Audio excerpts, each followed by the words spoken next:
الحمد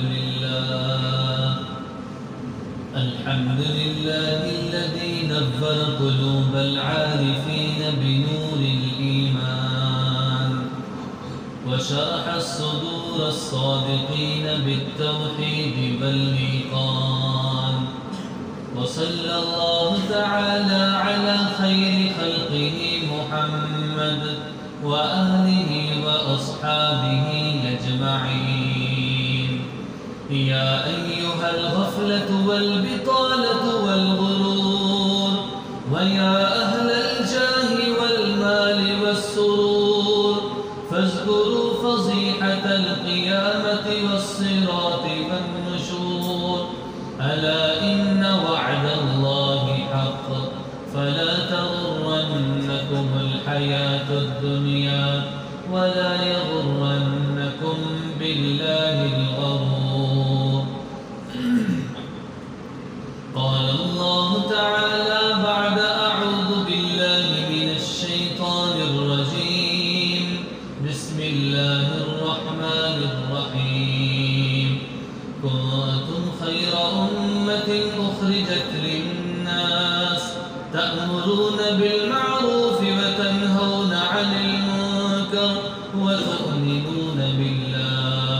وقال النبي صلى الله عليه وسلم ألا إن في الجسد مضغة إذا صلحت صلح الجسد كله وإذا فسدت فسد الجسد كله ألا وهي القلب ألا وهي القلب ألا وهي القلب أو كما قال عليه الصلاة والسلام.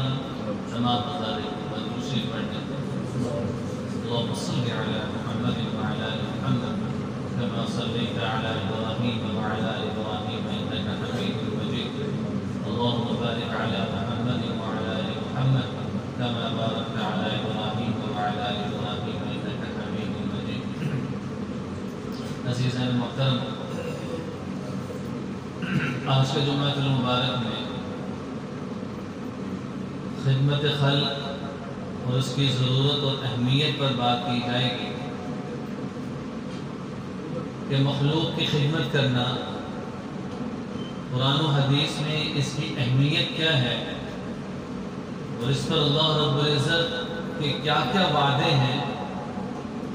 اس میں یہ بات یاد رکھیے کہ جب خدمت خلق کا لفظ بولا جاتا ہے تو اس کا مفہوم بہت وسیع ہے اور عام طور پہ اس کا اطلاق اور اس کا معنی یہ سمجھا جاتا ہے کہ بغیر کسی طمع اور لالچ کے اللہ کی رضا کے لیے کسی کی حاجت کو پورا کرنا، اس کو خدمت خلق کہا جاتا ہے. بلا امتیاز رنگ و نسل اور بلا امتیاز سے تفریق مذہب کسی حاجت مند کی حاجت کو پورا کرنا اور حالت تکلیف میں کسی مسلمان میں انسانیت کے دکھ درد میں شامل ہونا اور خاص طور پہ مسلمان کے دکھ اور درد میں شامل ہونا، یہ مفہوم ہے خدمت خلق کا.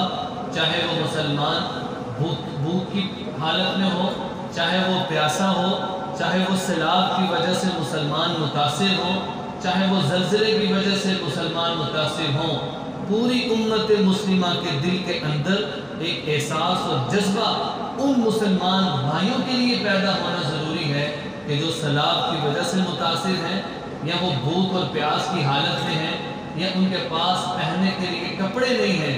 ان ساری ضرورتوں کو پورا کرنا اور اس پر نظر رکھنا، اسی کو خدمت خلق کہتے ہیں.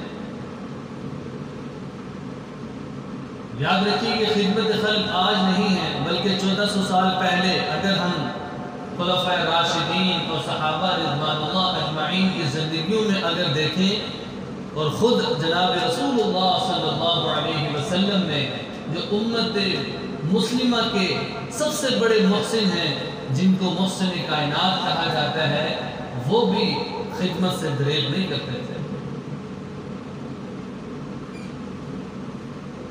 اس لیے اگر غزوہ بدر کی بات کی جائے تو اس میں خود رسول اللہ صلی اللہ علیہ وسلم موجود ہیں اگر غزوہ احد میں احد کی کڑیاں رسول اللہ کے رخسار میں دس گئی ہیں تو خود رسول اللہ صلی اللہ علیہ وسلم موجود ہیں.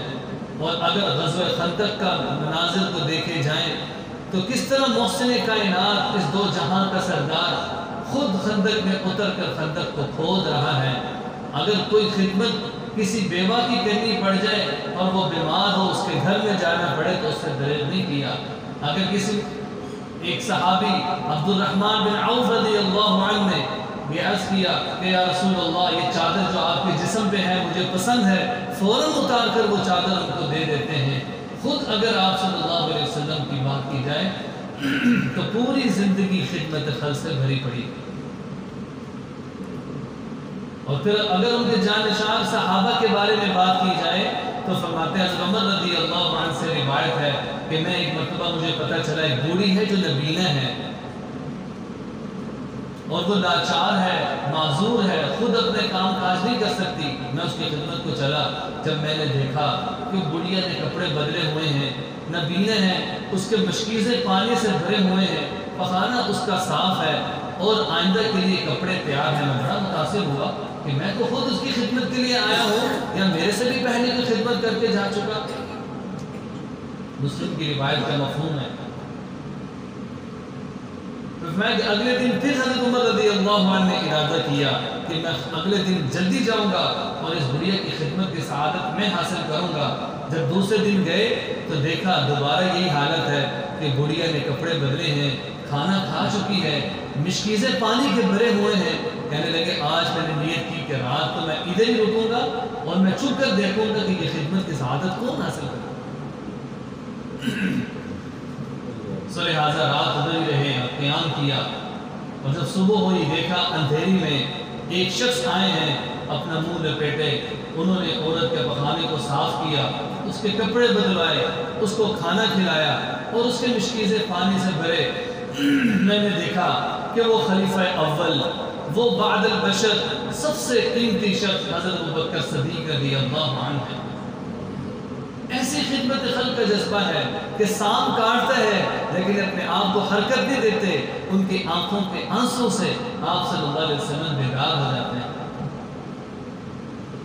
اگر حضرت عمر فاروق رضی اللہ عنہ کی خدمت خلق کی بات کی جائے تو بازار میں جا رہے ہیں، ایک عورت نے روک لیا کہ میرے خاوند کا انتقال ہو گیا ہے، نہ اس کے پاس کوئی جائیداد ہے، نہ اس کے پاس کوئی کھیتی ہے، یہ بچے لاوارث ہو جائیں گے، ان کا بندوبست کیا جائے. فوراً حضرت عمر رضی اللہ عنہ اس کو اپنے ساتھ بیت المال لے کر گئے، ایک اونٹ کے اوپر سامان لدا اور اس کے حوالے کیا کہ یہ جب ختم ہو اللہ سے اور مانگ لینا، اللہ اور تمہیں پہنچائے گا.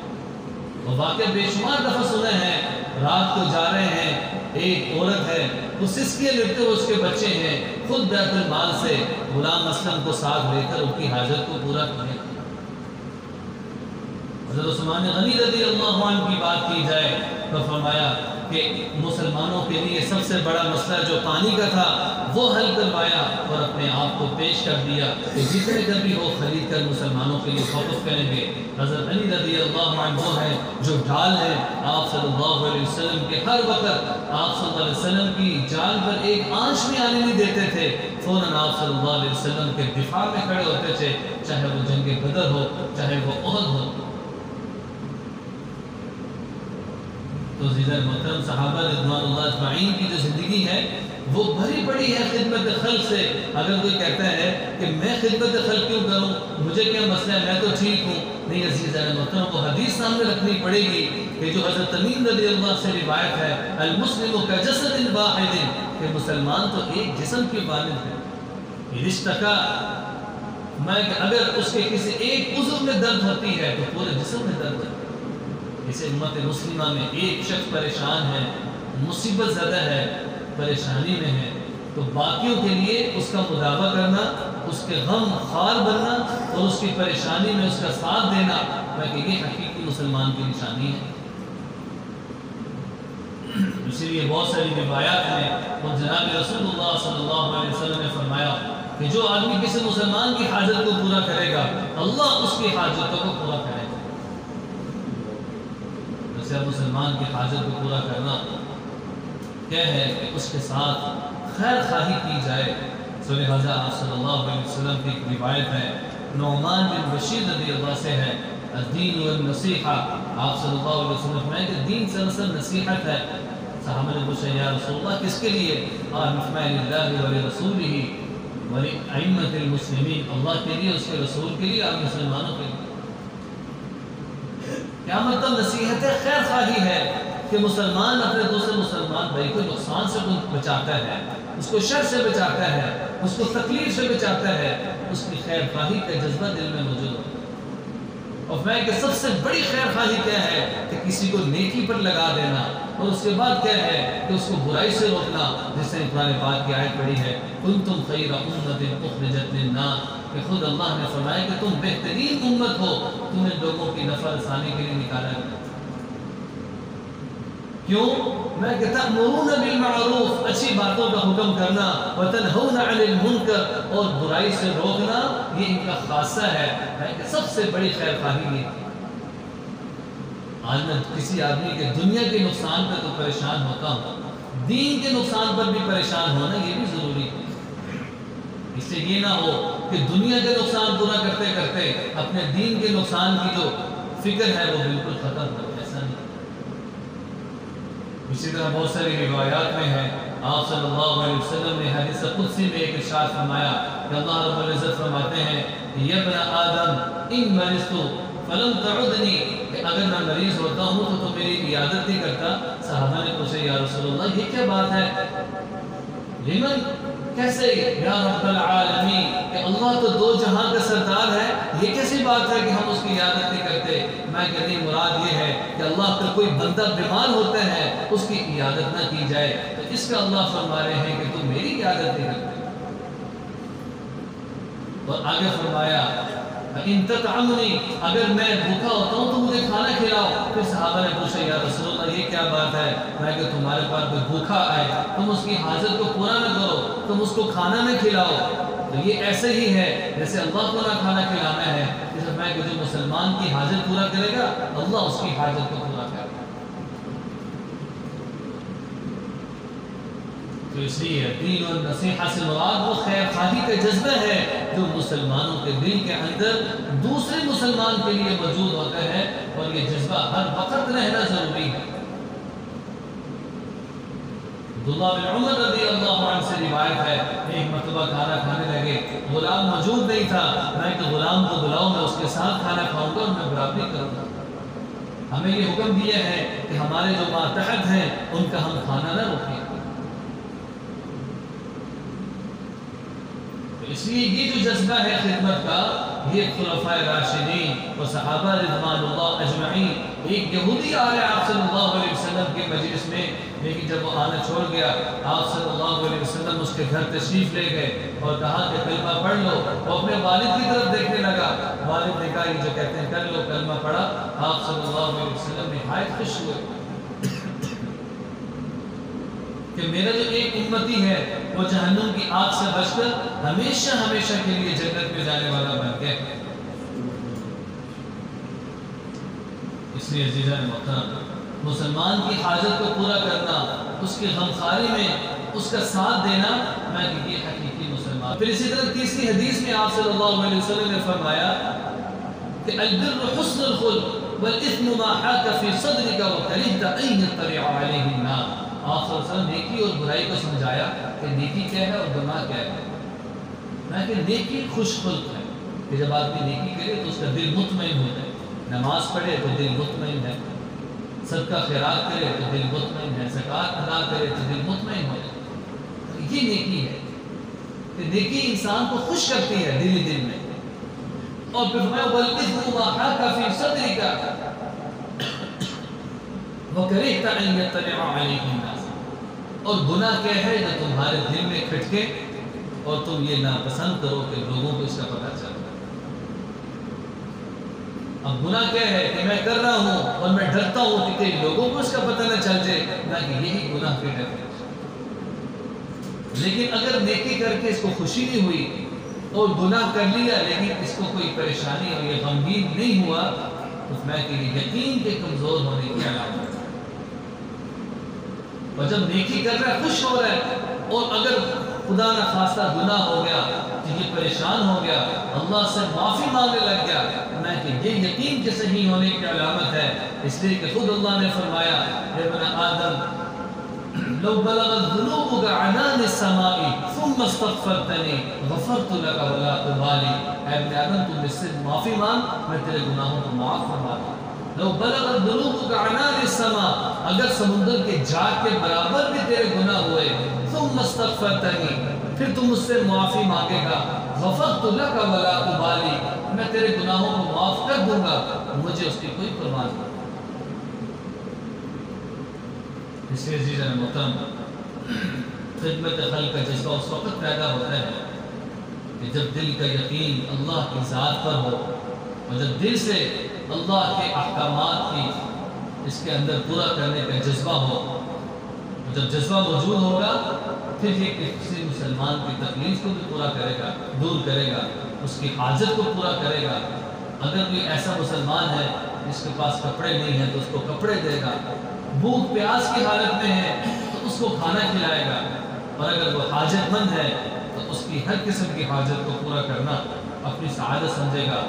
آخر میں یہ بات کرتے ہیں جب ہم خدمت خلق کریں گے، مسلمان کی حاجت کو پورا کریں گے تو اس کے فوائد کیا ہیں؟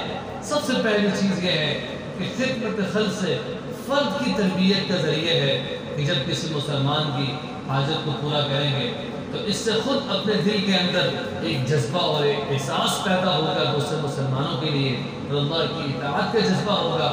پھر جو اللہ نے جو نعمتیں اس کو دی ہیں کہ اس کے مقابلے میں اللہ کا شکر ادا کرے گا کہ مسلمان تکلیف میں ہے، مسلمان مرض میں ہے، مسلمان بھوکا پیاسا ہے، اللہ نے وہ ساری نعمتیں اس کو دی رکھی ہیں، تو یہ اس کے مقابلے میں اللہ کا شکر ادا کرے گا۔ اور یہ اللہ کا اصول ہے لئن شکرتم لأزیدنکم، اگر تم اللہ کی نعمتوں کا شکریہ ادا کرتے رہو گے اللہ تمہاری نعمتوں کو بڑھا دے، وَلَئِن كَفَرْتُمْ إِنَّ عَذَابِي لَشَدِيدٌ، اور اگر ناشکری کی تو اللہ کا عذاب سخت ہے۔ اس سے دوسری چیز یہ ہے کہ خدمت خلق سے جذبہ احسار پیدا ہوتا ہے، شفقت، محبت، ایمانداری، مسلمان کے ساتھ رواداری، اس کے ساتھ اچھے اخلاق کے ساتھ پیش آنا، یہ ساری چیزیں معاشرے میں جنم لیتی ہیں، اور ان کو عام کیا جاتا ہے کہ ظاہر ہے جب کسی کی حاجت کو پورا کرے گا اس کے دل کے اندر اس کے لیے محبت و شفقت پیدا ہوگی، اس سے بہترین معاشرہ تشکیل پائے گا۔ تیسری چیز کیا ہے؟ خدمت خلق سے نصرت الہی ہے کہ جب آدمی کسی مسلمان کی حاجت کو پورا کر رہا ہو وہ ذہن میں یہ رکھے کہ اس کے بدلے میں اللہ کی رحمتوں کے دروازے میرے اوپر کھل کر رہیں گے، جس سے اللہ اور اس کے رسول کے جو وعدے ہیں وہ پکے ہیں۔ جب میں مسلمان کی حاجت کو پورا کروں گا اللہ میری حاجت کو پورا کرے گا۔ اور فرمایا کہ اب سوال یہ ذہن میں پیدا آتا ہے کہ خدمت خلق کن صورتوں میں کی جا سکتی ہے؟ سب سے پہلی چیز یہ ہے کہ کسی مسلمان کے ساتھ پیار اور محبت سے پیش آنا، یہ بھی خدمت خلق ہے۔ اس لیے کہ آپ صلی اللہ علیہ وسلم نے صحابہ سے فرمایا تھا کہ میں تم میں سے شریر لوگوں کو نہ بتاؤں، صحابہ خاموش رہے، 3 مرتبہ یہ جملہ ارشاد فرمایا، اور پھر ارشاد فرمایا کہ سنو تم میں سے سب سے شریر وہ لوگ ہیں کہ جن کے خوف سے لوگ ڈرتے ہیں، جن سے کوئی خیر کی توقع لوگ نہیں رکھتے، وہ تم میں سے شریر ہیں۔ اور میں تم میں سے بتاؤں سب سے خیر خواہ اچھے لوگ کون ہیں؟ فرمایا کہ جس سے لوگ اچھی امید رکھتے ہیں اور ان کے بد اخلاقی سے خوف نہیں رکھتے۔ اس لیے پہلی چیز کیا ہے کہ محبت اور الفت سے پیش آنا، اور دوسری چیز کیا ہے کہ جو بیمار ہے اس کی عیادت کرنا، اور تیسرا یہ ہے اگر کوئی بھوکا پیاسا ہے تو اس کی حاجت کو پورا کرنا، یتیم اور جو غریب ہیں ان کی شادیوں کا انتظام کرنا، اور اگر ایسی جگہ ہے جہاں پر لوگ بیٹھتے ہیں آرام کرتے ہیں اپنے گھروں میں درخت اور جو پودے ہیں وہ لگانا، اور پھر اسی طرح آخر میں جس کی وجہ سے آج کا جمعۃ المبارک کا جو عنوان ہے خدمت خلق کا انتخاب کیا ہے، جنوبی پنجاب میں اللہ رب العزت کی طرف سے آزمائش ہے، سیلاب کی وجہ سے بہت سارے مسلمان متاثر ہیں۔ یہ خدمت خلق سب سے بڑی کیا ہے کہ میرا کوئی پرانا کپڑا ہے وہ میں اللہ کے راستے میں دیں۔ یہ بھی مطالبہ نہیں کیا جا رہا نیا تو ہم تو نیا دینا چاہیے، لیکن پرانے کپڑے ہیں وہ اللہ کے راستے میں۔ بہت سے ایسے ادارے ہیں جو کام کر رہے ہیں اور ان پر اعتماد کیا جا سکتا ہے وہ آپ خود تحقیق کریں، ان تک سامان پہنچایا جائے، نقدی کی صورت میں پہنچایا جائے۔ سامان گھر پر جو پرانے ہیں، پرانے کپڑے ہیں، پرانی چیزیں ہیں جو ہم پیسے کسی کو دے دیتے ہیں، وہ ہم ان کے حوالے کریں کہ وہ جو بیار و مددگار مسلمان ہیں جن کے پاس گھر نہیں ہے۔ میرے ایک دوست کا مجھے پرسوں فون آیا، وہ کہنے لگے ہم جنوبی علاقے میں ہیں اور ہمارا علاقہ اونچا ہے، ہمارا جو بستی ہے وہ بچ گئی ہے اور دائیں بھائی کی جتنی بھی بستی ہیں وہ سب تباہ ہو گئی ہیں، اور ہماری بستی بھی اس طرح ہے کہ پانی ان کی جڑوں کو کاٹ رہا ہے، کسی وقت بھی وہ بہہ سکتی ہے اور ہمارا کوئی ادا پتہ ہے۔ اس سے بہت سارے ایسے واقعات ہیں سوشل میڈیا پہ ہم لیٹ کے دیکھ تو لیتے کہ سیلاب آ گیا جی، پریشانی ہو گئی۔ ہمیں کچھ کرنا ہوگا، خاص طور پہ یہ جو فلاحی ادارے کام کر رہے ہیں، ہم ان کے ساتھ کچھ نہ کچھ معاونت کریں۔ حسب توفیق ایک آدمی کہتا ہے میں تو غریب ہوں، اس کا پرانا تو کوئی ایک جوڑا ہوگا وہ ان کے حوالے کرے تاکہ وہاں تک پہنچ سکے۔ خدمت خلق سب سے بڑی یہی ہے کہ مسلمان جہاں بھی تکلیف میں ہو تو یہ مسلمان بے چین ہو، کسی نہ کسی صورت میں ان کی مدد کی صورت میں۔ امید ہے کہ آپ حضرات اس پر عمل کریں گے۔ اب یہ تحقیق کرنا یہ آپ کا خود کام ہے۔ اب آپ کے قریبی جو ادارے ہیں، جو ٹرسٹ ہیں، اس مختلف کام کر رہے ہیں، ان کے ذریعے سے امداد اور اپنی جو چیزیں ہیں وہ ان تک پہنچائی جائیں۔ دعا ہے کہ اللہ رب العزت ہمیں ان ساری باتوں پر کہنے سننے سے زیادہ عمل کرنے کی توفیق نصیب فرمائے۔ وآخر دعوانا الحمدللہ رب العالمین۔